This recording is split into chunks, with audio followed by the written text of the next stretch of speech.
가정주일 예배에 오신 성도 여러분들에게 하나님의 큰 은혜가 함께 하시기를 예수님의 이름으로 축복합니다.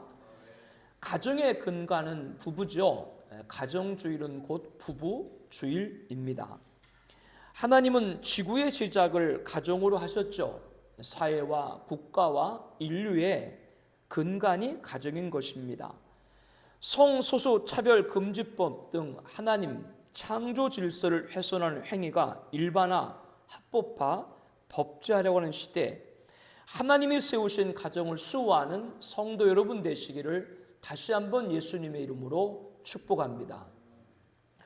요셉의 형들은 요셉의 요청대로 막내 베냐민을 대동해서 애굽에 내려왔고요. 그로 인해 정탐꾼의 오해가 풀리게 되었고 볼모로 잡혔던 시몬과도 회유하게 되었습니다.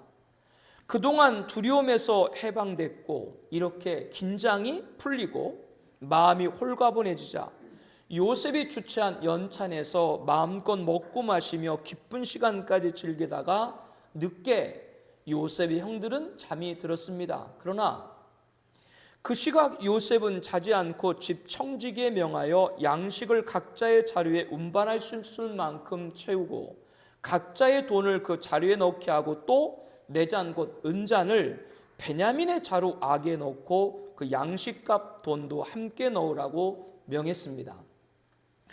청지기는 주인 요셉의 명대로 하였고요. 아침이 밝을 때 잠에서 깨어난 요셉의 형들은 베냐민과 함께 그들의 나귀를 태워 모두가 이제 고향으로 향해 갔습니다. 요셉의 형들은 자신들이 잠든 사이에 요셉이 청직을 시켜 그렇게 일을 꾸몄으리라고는 생각지도 못하고 아버지 야곱이 그렇게 염려하던 막내 베냐민까지 무사히 데리고 가나안으로 올라갈 수 있게 되었으니 그 길이 얼마나 신이 나고 기뻤겠습니까?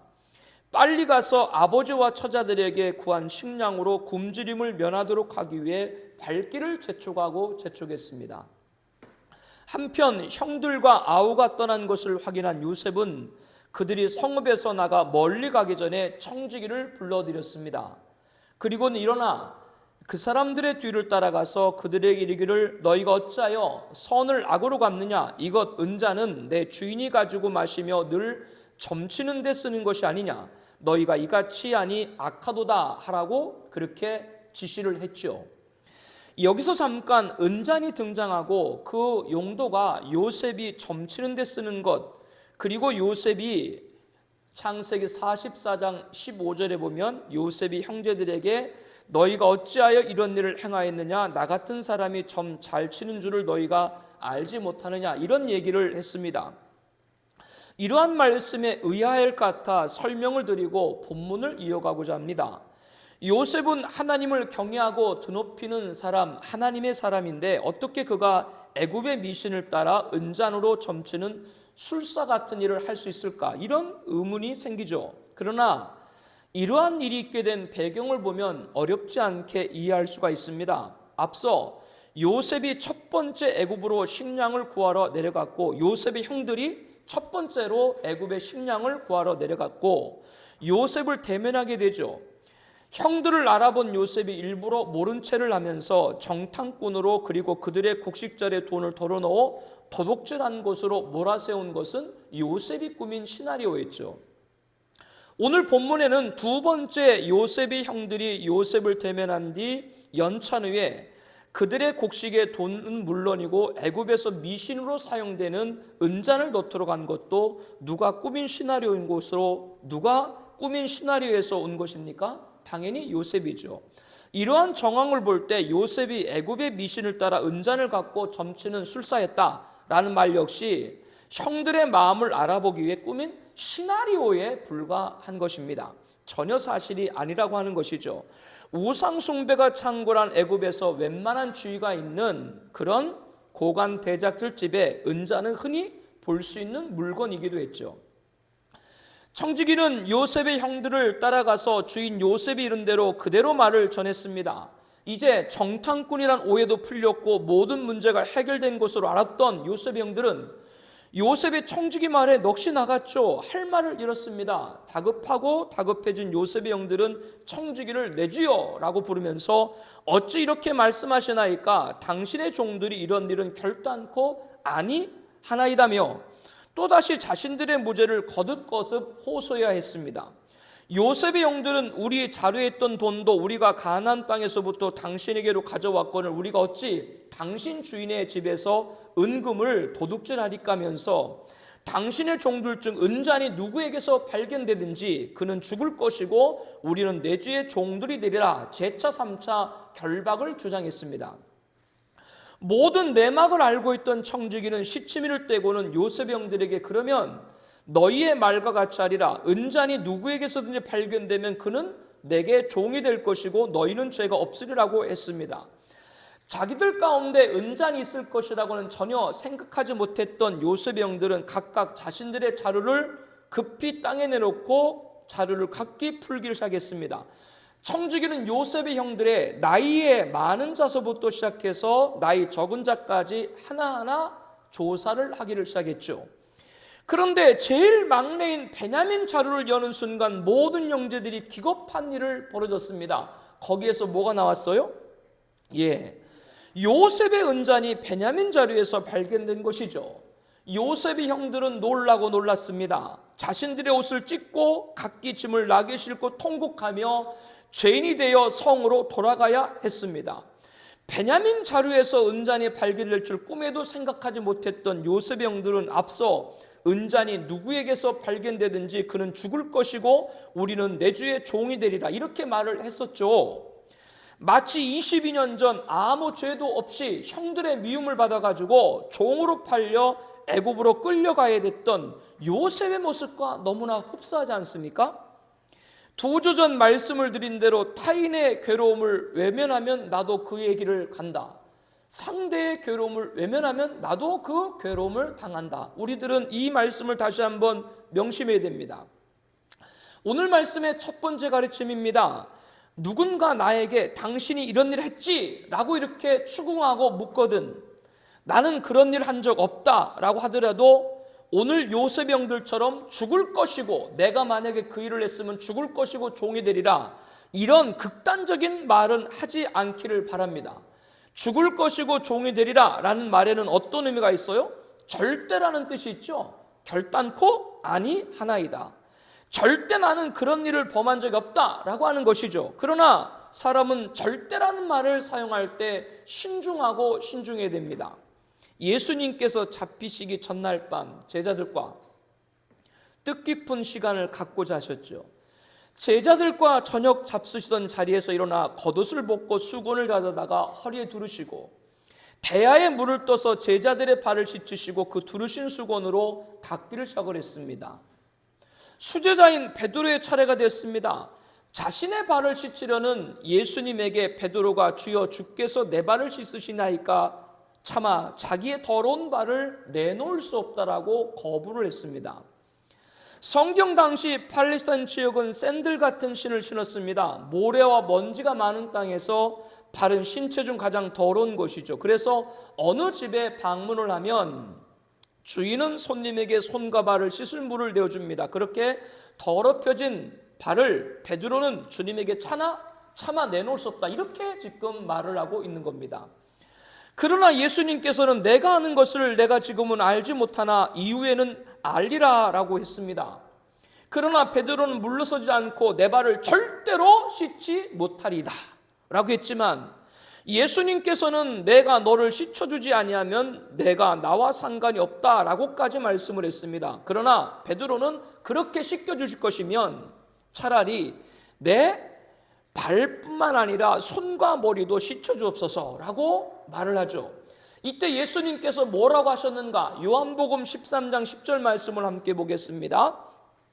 예수께서 이미 목욕한 자는 발밖에 씻을 필요가 없느니라. 온몸이 깨끗하니라. 너희가 깨끗하나 다는 아니니라. 여기서 세족식의 기원이 되는 발 씻음과 온몸을 씻는 목욕이 등장하죠. 이를 문자 그대로 본다면 예수님이 이미 목욕한 자는 발밖에 씻을 필요가 없다라고 하셨는데요. 그러면 한 번 목욕한 사람은 다시 목욕하지 않나요? 그렇게 이것은 맞는 말이 아닙니다. 그 말은 그렇기 때문에 이 말씀은 영적인 의미를 찾아야 됩니다. 목욕은 죄사함을 말합니다. 우리가 예수님을 구원자로 영접하는 순간 아담의 범죄로 가져온 죽음의 문제를 해결받게 된 줄로 믿습니다. 이것을 원죄라고 그러죠. 우리들은 예수님 믿음으로 원죄의 사슬, 이것은 우리들에게 적용되지가 않습니다. 원죄의 죄사함은 단 한 번에 끝납니다. 예수 믿는 순간 원죄는 없어졌어요. 그러나 예수 믿는 성도도 매일같이 실수를 하고 죄를 범할 수 있습니다. 이를 자범죄 이렇게 얘기를 하죠. 우리가 원죄의 죄사함은 용서받았지만 이렇게 날마다 인간의 연약함으로 죄 짓는 자범죄에 대한 회개는 항상 있어야 하는 겁니다. 그래서 개인 기도를 하든 대표 기도를 하든 항상 첫 번째가 하나님께 영광이고 두 번째가 회개고 세 번째가 도구가 간구가 되어야 하는 것이죠. 주님은 발을 씻기는 세족식을 통해서 우리들에게 매일같이 자범죄를 회개해야 되는 것을 가르치고 계신 거예요.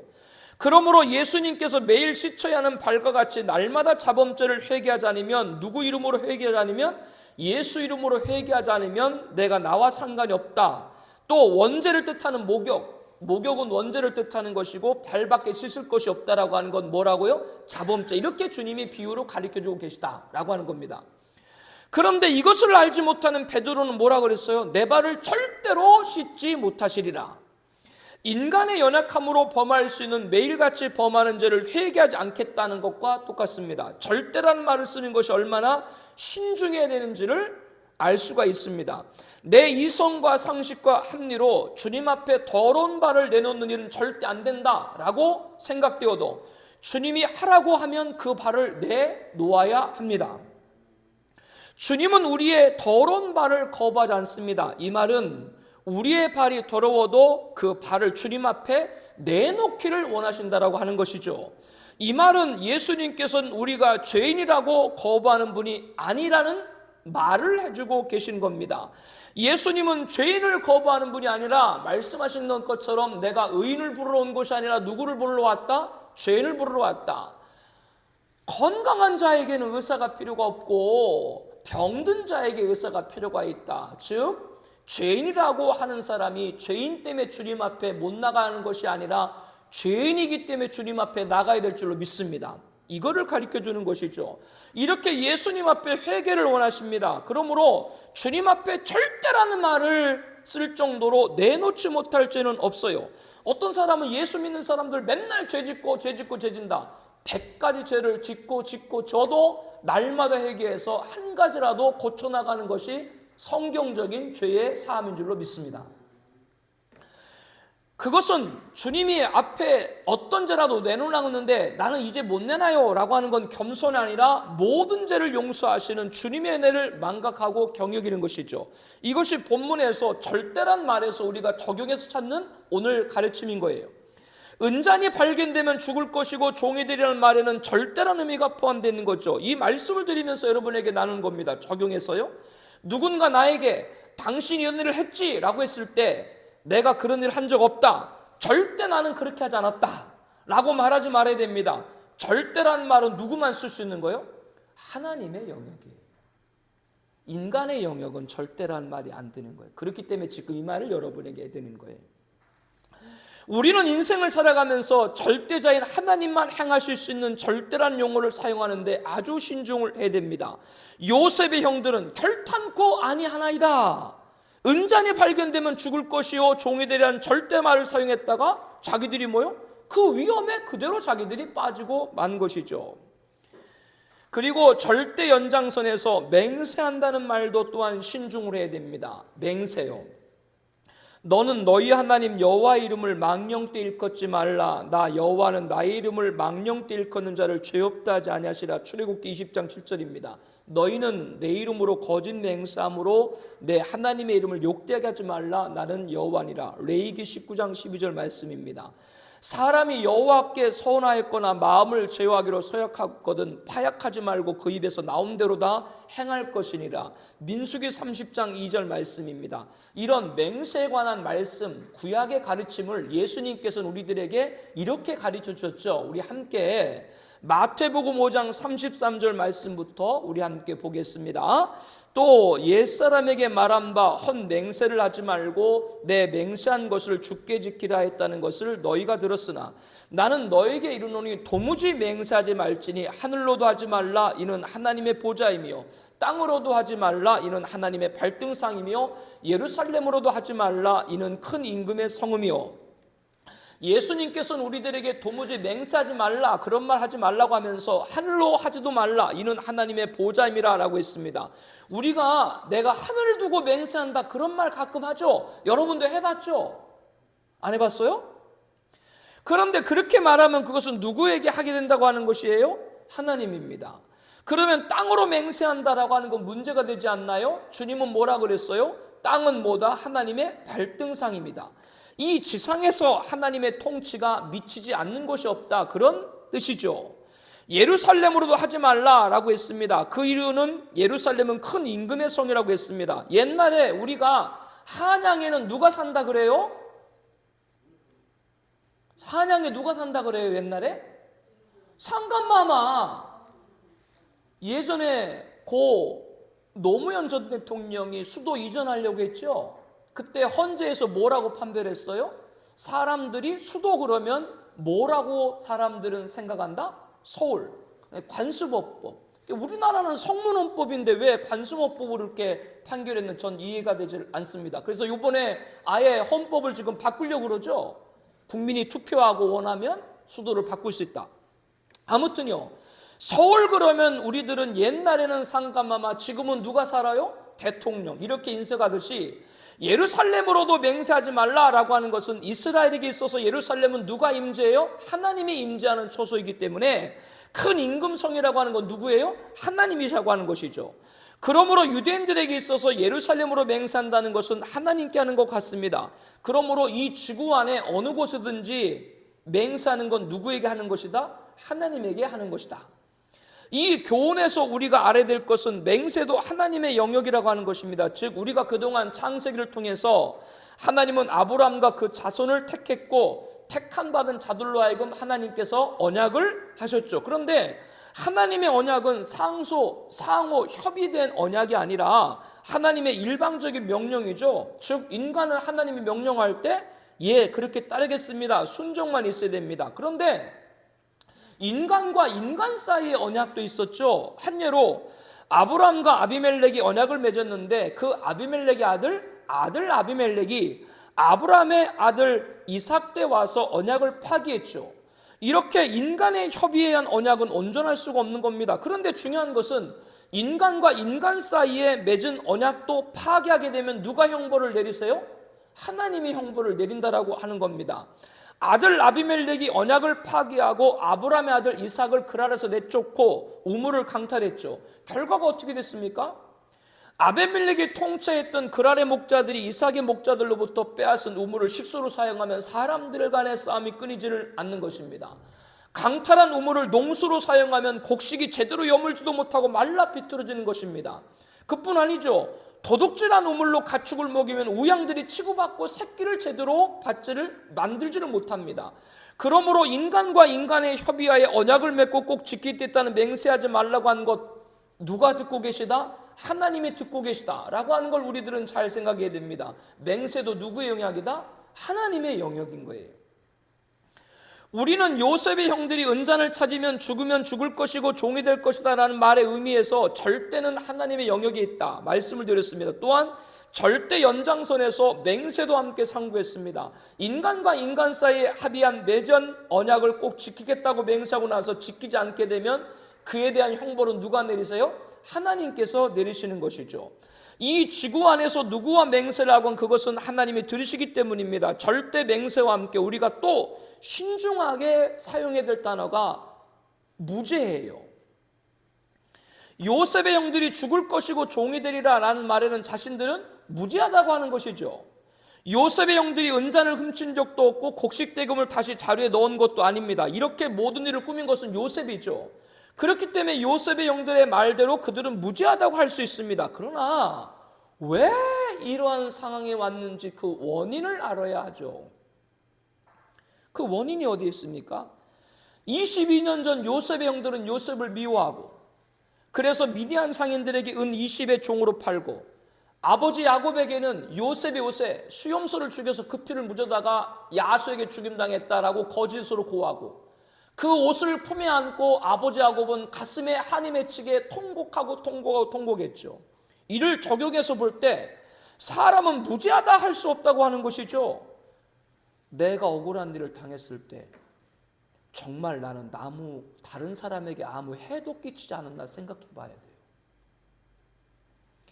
모든 인간은 죄를 갖고 태어났습니다. 전술한 바와 같이 인류의 조상 아담의 범죄로 원죄를 갖고 있습니다. 그러나 예수님 십자가의 죽으심으로 죄를 대속했죠. 원죄에서 우리는 다 해방받았습니다. 죽음의 문제가 해결받았습니다. 영생을 얻게 됐습니다. 그러나 구원받은 성도도 영화로운 몸을 입기 전까지는 연약한 육체로 죄를 범할 수 있습니다. 이것을 자범죄라고 말씀드렸습니다. 어떤 경우에는 나도 인지하지 못하는 상황에서 죄를 범할 수 있어요. 그게 사람이에요. 우리가 이 보배를 질그릇에 가졌다라고 고린도후서 4장 7절에 말합니다. 여기서 보배란 그리스도를 말하는 것이고 질그릇은 인간을 말하는 것이죠. 보배는 너무나도 귀한 것이죠. 그러면 담는 그릇도 보배되는데 담는 그릇은 뭐예요? 질그릇이에요. 질그릇은 뭐 할 수 있어요? 깨질 수 있어요.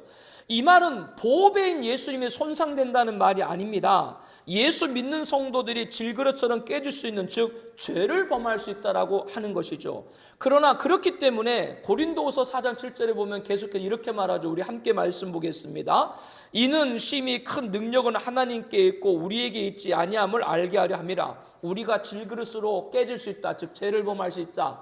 그러나 우리 질그릇, 인간이 담은 보배인 예수님이 훼손되는 것이 아니라 질그릇을 깨지고 죄범한 인간이기 때문에 보배인 주님을 믿기 때문에 그분 앞에 엎드리면 거기에 능력이 나타나야 되는 줄로 믿습니다. 그걸 가르침이죠. 그러므로 이렇게 주님 앞에 엎드려야 되는 사람은 자신이 무죄하다라고 할 수 없어요.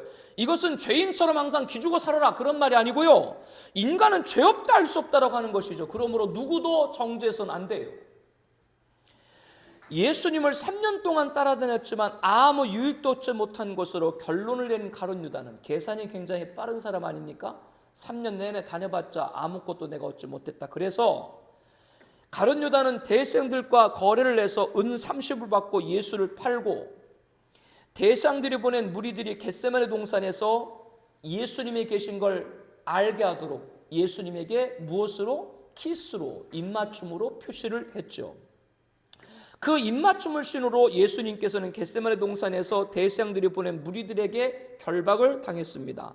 그러나 하루가 지난 다음 날 금요일 아침 예수님이 재판 중에 있을 때 가룟 유다는 예수님을 판 것을 후회했습니다. 그래서 전날 거래했던 대상들을 찾아갔죠. 그들에게 돈을 돌려주면서 이렇게 말합니다. 내가 무죄한 피를 팔고 범하였다. 그러나 대상들은 돈을 도로 갖고 찾아온 가룟 유다에게 그것이 우리에게 무슨 상관이, 내가 당하라 라면서 매몰차게 가룟 유다를 내쫓아 버렸습니다. 가룟 유다는 그래서 스스로 극단적인 선택을 했죠. 가룟 유다는 자신이 돈을 받고 판 예수님은 어떤 분이라고 말했어요? 무죄한 분이다.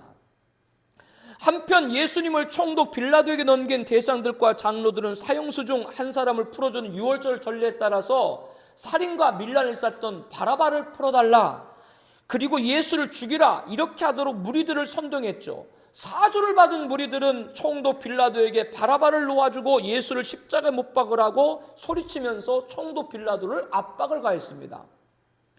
빌라도는 어찌미냐 예수가 무슨 악한 일을 했냐면서도 아무 성과도 없이 도리어 밀란이 날까봐, 밀란이 나면 로마 황제로부터 자기 총독 자리가 위태로울까봐, 그래서 물을 가져다가 무리 앞에 손을 씻으며 이 사람 피에 대해서 너희가 당하라 라고 선고했죠. 예수를 판 가룟 유다도, 예수님을 재판한 빌라도도 예수님에 대해서 뭐라 그랬어요? 무죄하다라고 말했죠. 무슨 악을 하였느냐라고 말했죠. 무죄한 분은 누구밖에 없어요? 예수님 한 분밖에 없어요. 하나님만이 무죄하세요. 이 땅의 인간은 죄인이에요.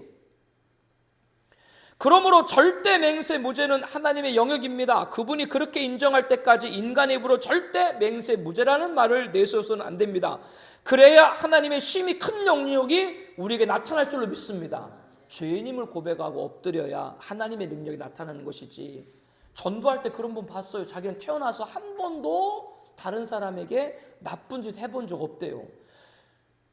어떻게 존경을 해야 돼? 어떻게 해야 돼? 그런 분은? 영적인 걸 아직 모르시는 거죠. 그러니까 그런 말을 하는 것이죠.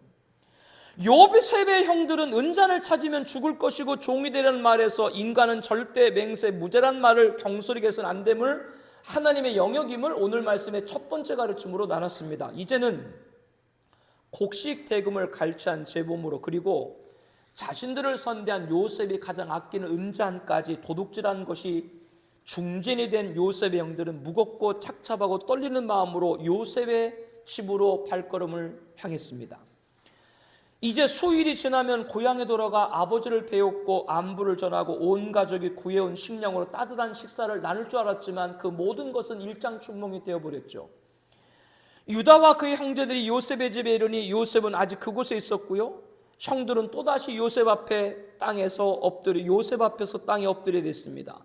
모든 상황을 알고 있던 요셉은 형들에게 너희가 어찌하여 이런 일을 행하였냐며 나 같은 사람이 점을 잘 치는 줄을 너희는 알지 못하냐 라면서 자신이 마치 점을 잘 치는 술사처럼 이야기를 하면서 너희들이 은잔 훔쳐간 것을 모를 줄 아냐 아주 어미한 소리로 말을 했습니다. 형제들이 아무 말도 못하고 숨지고 있을 때 유다가 나섰죠. 유다가 요셉에게 말하자 이렇게 말하기로 용기를 낸 것은 집에서 떠나올 때 유다가 아버지한테 맹세한 것이 있죠. 뭐라고 맹세했어요? 베냐민을 같이 보내는 걸 망설이던 아버지 야곱을 설득했잖아요. 만약 애굽으로 내려가서 무슨 일이 생기면 내가 베냐민을 위해서 담보가 되오리니 유다가 말하는 거예요. 제가 차라리 담보가 될 테니까 아버지 걱정 말고 베냐민을 우리 편에 보내달라 이렇게 얘기한 것이죠. 아버지께 데려다가 아버지 앞에 두지 아니하면 내가 영원히 죄를 지라면서 우리가 지체하지 아니하였다면 벌써 2번 갔다 왔으면서 적극적으로 아버지 야곱을 설득한 거 누구였어요? 유다였죠. 그렇기 때문에 지금 유다가 총대 매듯 총대를 맨 거죠. 이렇게 자신의 입으로 말한 대로 그렇게 될 줄은 몰랐지만 그런 상황에 처한 유다는 요셉에게 우리가 내주께 무슨 말을 하오리까? 무슨 설명을 하오리까? 우리가 어떻게 우리의 정직함을 나타내리까? 하나님이 종들의 죄악을 찾아냈으니 우리와 이잔이 발견된 자가 내 주의 노예가 되겠나이다. 이렇게 엎드렸습니다.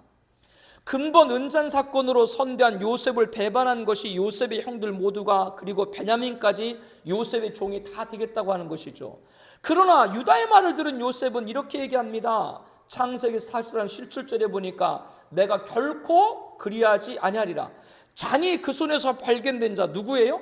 베냐민만 내 종이 되고 너희는 평안히 너희 아버지께로 돌아오려고 할 것이라면서 자료에서 은잔이 발견된 베냐민만을 종으로 삼겠다. 어쩌면 그렇게 아버지 야곱이 제일 아끼고 당부하고 그가 만약에 재난이 생기면 내가 흰머리가 수월에 죽을 것이다라고 말했던 야곱이 그렇게 당부했던 베냐민만 꼭 집어가지고 요셉이 말하는지 요셉의 형들은 가슴이 답답할 뿐이었죠. 다시 한번 유다는 요셉에게 간절히 간구합니다. 이 아이를 데려가지 않으면 우리 아버지는 죽을 것이다. 이렇게 막내 베냐민이 아버지에게 가지 않으면 우리가 아버지 얼굴을 볼 수 없을 뿐만 아니라 아버지가 죽을 것이라 사정을 하면서 유다가 요셉에게 요청을 하는 겁니다. 여기서 우리는 두 번째 가르침을 얻고자 합니다. 은잔으로 인해서 가나안으로 향하던 길에서 돌이켜 다시 애굽으로 내려가서 요셉 앞에 선 형들은 유다는 이러한 사정을 고하기에 앞서 가장 먼저 요셉에게 뭐라고 말했냐면 우리가 내주께 무슨 말을 하오리까? 무슨 설명을 하오리까? 우리가 어떻게 우리 정직함을 나타내리까? 이렇게 요셉 앞에 얼굴을 둘 수 없다라고 말하면서 하나님이 종들의 죄악을 찾아내셨으니 우리와 이잔이 발견된 자가 내 주의 노예가 되겠다라고 44장 16절에 말합니다. 유다는 자신들이 은잔을 훔친 것이 아니지만 하나님의 종들이 죄악을 찾아냈다. 이렇게 지금 말을 하고 있는 거죠. 앞서 요셉의 형들은 요셉의 청지기에게는 자신들이 은잔을 훔친 적이 없고 곡식대금도 돌아오지 않았다 라면서 무고함을 전했잖아요.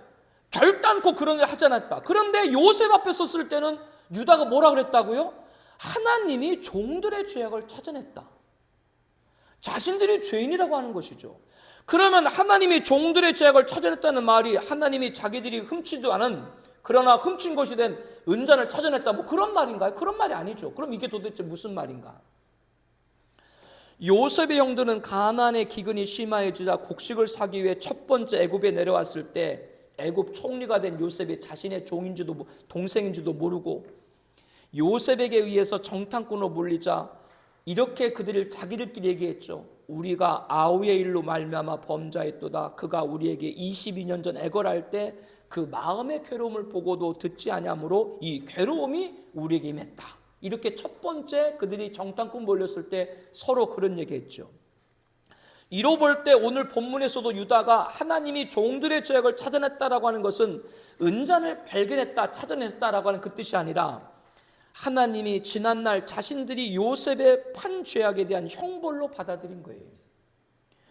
자신들이 22년 전 요셉에게 억울하게 한 것 같이 이제는 자신들이 은잔 때문에 억울한 일을 당하는 것이 누구 때문에? 곧 자신들이 22년 전 동생 요셉에게 억울한 일을 했기 때문에 내가 이렇게 당한다. 이게 하나님이 우리 죄악을 찾은 거다. 이렇게 지금 유다가 말하고 있다고 하는 것이죠.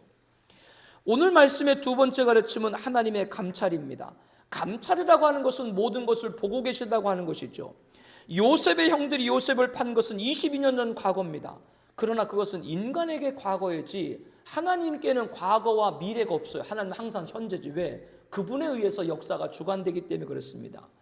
주 하나님은 알파와 오메가라, 이제도 있고 전에도 있고 장차 올 자요 전능한 자라고 계시록 1장 8절에 말합니다. 시작과 끝이 누구에게 있으세요? 하나님께 있으세요. 그러므로 요셉의 형들에게는 22년 전 일로 지나간 일이지만 하나님은 뭐요? 지금 일인 거죠. 여전히 다 보고 계신 거죠. 지금 그들의 범한 죄악을 감찰하고 계신 것입니다. 그래서 요셉의 형들의 죄악을 찾아낸 것이죠. 하나님은 땅끝까지 감찰하시며 온 천하를 살피시며 사람의 길을 주목하시며 사람의 모든 걸음을 감찰하신다고 욥기서 28장 34장에 말합니다. 여호와의 눈은 어디서든지 악인과 선인을 감찰한다고 잠언서 15장 3절에 말합니다. 공의로 판단하시며 사람의 마음을 감찰하시는 만군의 여호와여, 나의 원통함을 주께 아뢰었사오니 그들에게 대한 주의 보복을 내게 보이리라고 에레미야 11장 20절에 말합니다. 하나님의 종들의 죄악을 찾았다는 말을 통해서 하나님의 감찰입니다. 우리에게 지나감이 지남이 아닙니다. 하나님은 여전히 지금 있는 일인 거죠. 그러므로 우리는 어떻게 해야 됩니까? 데살로니가전서 2장 4절 말씀을 함께 보겠습니다. 우리가 사람을 기쁘게 하려 함이 아니요 오직 우리 마음을 감찰하시는 하나님을 기쁘시게 하려 함이라. 다시 한번요. 우리가 사람을 기쁘게 하려 함이 아니요 오직 우리 마음을 감찰하시는 하나님을 기쁘시게 하려 함이라. 어느 순간도 우리는 누구의 기쁨? 하나님의 기쁨이 되어야 된다. 왜? 하나님은 감찰하신 분이기 때문이에요. 오늘 보면 창세기 44장 22절 말씀부터 27절 말씀부터 우리 함께 보겠습니다. 주의 종 우리 아버지가 우리에게 이르되 너희도 알거니와 내 아내가 내게 두 아들을 낳았으나 하나는 내게서 나갔으므로 내가 말하기를 틀림없이 찢겨 죽었다 하고 내가 지금까지 그를 보지 못하였거늘 너희가 이 아이도 내게서 데려가려 하니 만일 죄가 그 몸에 미치면 나의 흰 머리를 슬퍼하며 수월로 내려가게 하리라 하니 아버지의 생명과 아이의 생명이 서로 하나로 묶여 있거늘 이제 내가 주의 종 우리 아버지에게 돌아갈 때 아이가 우리와 함께 가지 아니하면 아버지가 아이 없음을 보고 죽으리니 이같이 되면 종들이 주의 종 우리 아버지의 흰 머리로 슬퍼하며 수월로 내려가게 하매니다. 다시 한번 유다는 베냐민이 반드시 아버지에게로 돌아가는 이유와 사정에 관해서 요셉에게 간절히 다시 한번 또 말하는 겁니다. 만일 죄가 그 몸에 미치면 나의 흰머리를 슬퍼하며 수월로 내려가게 하리라. 여기서 죄라고 하는 것은 베냐민의 신상의 어떤 변고가 말하는 거죠. 그러면서 30절에 이렇게 말하죠. 아버지의 생명과 아이의 생명이 서로 하나로 묶여 있다. 아버지가 아이 없음을 보고 죽으리다. 이렇게 31절에 말합니다. 이렇게 유다는 아버지 야곱에게 있어서 베냐민이 얼마나 소중한 존재인지를 눈물로 호소하고 있는 것이죠. 근데 이 말 가운데 아버지의 생명과 아이의 생명이 서로 하나로 묶여 있다. 우리는 세 번째 가르침을 얻게 됩니다. 20절에도 그의 아버지가 베냐민을 사랑하나이다 라고 말합니다. 하나님의 생명입니다. 무슨 말씀인가 하면요, 우리가 2주 전에 하나님이 살인하지 말라라는 가르침을 나누면서 하나님은 생명의 피를 찾는다고 말씀을 드렸죠. 다른 사람의 피를 흘리면 그 사람의 피도 흘릴 것이니 이는 하나님이 자기 형상대로 사람을 지으셨니라고 창세기 9장 6절에 말합니다. 하나님은 사람을 창조할 때 사람을 누구의 형상대로 창조했어요? 하나님의 형상대로 창조했습니다. 그러므로 하나님의 형상인 사람의 생명을 상해하는 것은 누구를 상해하는 것 같아요? 하나님을 살인한 것 같다라고 이렇게 말씀을 드렸습니다. 요셉의 형들은 요셉을 죽이지 않았죠. 그러나 요셉의 옷에 수염소를 죽이고 피를 묻히고 아버지 야곱에게 야수에게 요셉이 죽임당했다라고 말했을 때 이미 요셉의 형들은 누구를 죽인 것 같아요? 요셉을 죽인 것과 똑같아요. 그로 인해 야곱은 사랑하는 아들 요셉이 죽은 줄 알고 가슴에 피멍이 들고 22년 동안 매일같이 눈물로 하루하루를 살아야 됐죠. 그런데 이제 그 요셉의 친동생인 베냐민이 제해를 당한다면 야곱은 죽을 것이라고 했습니다. 야곱의 생명과 베냐민의 생명이 뭐요? 하나다라고 말합니다. 이를 적용해서 볼 때 갈라디아서 4장 6절에 말하죠. 너희가 아들임으로 하나님이 그 아들의 영을 우리 마음껏 내려서 아빠 아버지로 부르게 하셨느니라. 우리가 예수님 믿음으로 하나님을 누구로 불러요? 이제 아빠 아버지로 부르게 됐다라고 하는 겁니다. 우리 생명은 하나님과 하나라고 하는 것이죠. 불신자들 말고요, 예수 믿고 구원받아 하나님의 자녀가 된 우리 생명은 하나님의 생명인 줄로 믿습니다. 그러므로 우리는 하나님과 한 생명에 엮여 있는 것이죠. 유다는 요셉에게 아버지 생명과 아이의 생명에 서로 하나로 묶여 있다고 했습니다. 그렇습니다. 성도의 생명은 하나님의 생명과 묶여 있습니다. 우리 생명이 하나님의 생명에 묶여 있다는 것은 우리는 하나님의 것이다 라고 하는 것이죠. 생명이 너희 것이요 너희는 하나님의 것이다 고린도서 3장 22절 23절에 말합니다. 그러므로 우리는 성도님들을 대할 때 그 사람에게는 하나님의 생명을 봐야 돼요. 함부로 대하지 말아야 됩니다. 요셉의 형들은 요셉에게 있는 하나님의 생명을 안 보고 천대하고 자기들 멋대로 종으로 팔아버렸죠. 그리고 그 결과가 이렇게 큰 어려움에 봉착을 하게 되는 것이죠. 우리가 다른 성도님 볼 때 뭐로 보라고요? 하나님의 생명으로 봐야 된다라고 하는 겁니다. 베드로는 예수님을 십자가에 못 박은 유대인들에게 너희가 생명의 주를 죽였도다. 그러나 하나님이 죽은 자 가운데서 예수를 살리셨도다. 이렇게 말했습니다. 요셉의 형들이 그의 옷에 수염소를 죽여 피를 묻힌 것은 요셉을 사실상 죽인 것이라고 말씀드렸죠. 그러면 요셉이 죽었나요? 아니죠. 하나님은 살리시고 노비인 그를 총리까지 높이신 줄로 믿습니다. 요셉은 누구를 예표한다고 말씀드렸어요? 예수님입니다. 예수님의 십자가의 죽음은 부활의 영광이 있게 되는 줄로 압니다. 예수 이름이 가장 뛰어난 이름이 되게 하셨고 예수 이름 앞에 모든 자들이 무릎을 꿇게 하셨죠. 저와 여러분은 하나님의 생명입니다. 그러므로 우리를 해할 자는 아무도 없습니다. 아멘. 죽음 같은 상황에서도 하나님은 반드시 우리를 살릴 줄로 믿습니다. 하나님께서는 우리를 창조하셨고 지명하여 불렀나니 너는 내 것이다 라고 하면서 이사야 43장 2절에 이렇게 말하죠. 우리 함께 말씀 보겠습니다. 내가 물 가운데로 지날 때에 내가 너와 함께 할 것이라. 강을 건널 때 물이 너를 침몰하지 못할 것이며 내가 불 가운데로 지날 때 타지도 아니할 것이며 불꽃이 너를 사르지도 못하리니. 이렇게 살리실 뿐만 아니라 하나님은 하나님이 정하신 만큼 우리를 높이시는 분인 줄로 믿습니다. 잠언서 4장 8절에 뭐라 그래요? 함께 봅니다. 그를 높이라. 그리하면 그가 너를 높이 들리라. 만일 그를 품으면 그가 너를 영화롭게 하리라. 마태복음 10장 39절에 뭐라고 말씀합니까? 자기 목숨을 얻는 자는 잃을 것이요 나를 위하여 자기 목숨을 잃은 자는 얻으리라. 로마서 14장 8절에 이렇게 말합니다. 우리가 살아도 주를 위하여 살고 죽어도 주를 위해 죽나니 그러므로 사나 죽으나 우리는 주의 것이로다. 주를 위해 죽는 자는 반드시 살리고 살리시고 나서 하나님이 정하신 만큼 가장 높이실 줄로 믿습니다. 우리는 하나님의 생명과 하나가 되어 있기 때문에 절대로 하나님은 누구에게도 우리 생명을 해안받지 않게 하신다. 이 확신 갖는 여러분 되기를 주의 이름으로 권면합니다. 창세기 44장 34절에 이렇게 얘기를 하고 있습니다. 만약에 제가 아버지를 창세기 44장 32절에 유다가 요셉에게 말하는 거예요. 아버지에게 만약에 제가 베냐민을 데리고 가지 못하면 영영이 아버지께 죄짐을 지리다. 영영이 죄짐을 지리다. 저와 여러분은 하나님 앞에 영영이 죄인으로 살아서는 안 돼요. 죄인 아닌 건 다른 길이 아니라 예수 믿고 구원받아 하나님을 경외하는 예배하는 의인이 되어야 될 줄로 믿습니다. 그러면 하나님이 영영이 죄에서 이제는 영원한 생명이 되는 것이죠.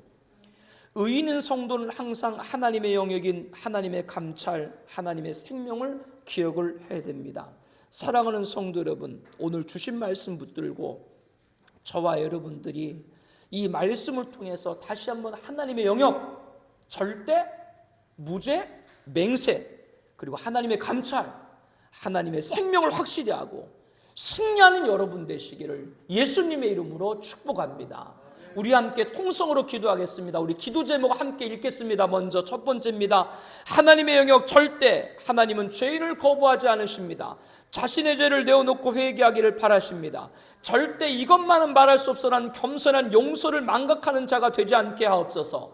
100가지라 죄라도 회개하고 용서받고 한 가지씩이라도 돌이켜 행하는 자가 되게 하옵소서. 두 번째, 하나님의 영역 맹세, 인간의 자만으로 맹세하지 않게 하옵소서. 하나님 앞은 물론 사람과 약조한 것이라면 잊지 않고 행할 수 있게 하옵소서. 하나님의 열어주셔서 막히지 않게 하옵소서 기도합니다. 세 번째, 하나님의 영역 무지한 분은 예수님밖에 없습니다. 어느 상황에서도 나는 무지하다고 생각하지 말고 타인을 경멸하고 정죄하고 판단하지 않게 하옵소서 기도합니다. 네 번째, 하나님의 감찰, 하나님은 온천을 살피시고 사람의 모든 걸음을 감찰하시고 악인과 선인을 감찰하신 분입니다. 우리가 서 있는 어느 자리에서도 하나님을 기쁘시게 하는 자가 되게 하옵소서 기도합니다. 다섯 번째, 하나님의 생명, 우리는 예수 믿음으로 하나님을 아버지로 부르게 되었습니다. 하나님과 우리의 생명은 하나입니다. 누구도 우리를 해할 자가 없습니다. 주를 위해 죽고자 하는 자는 반드시 살리고 높이심을 입고 주를 위한 일념으로 나아가게 하여 주시옵소서. 우리 함께 통성으로 기도하겠습니다. 하나님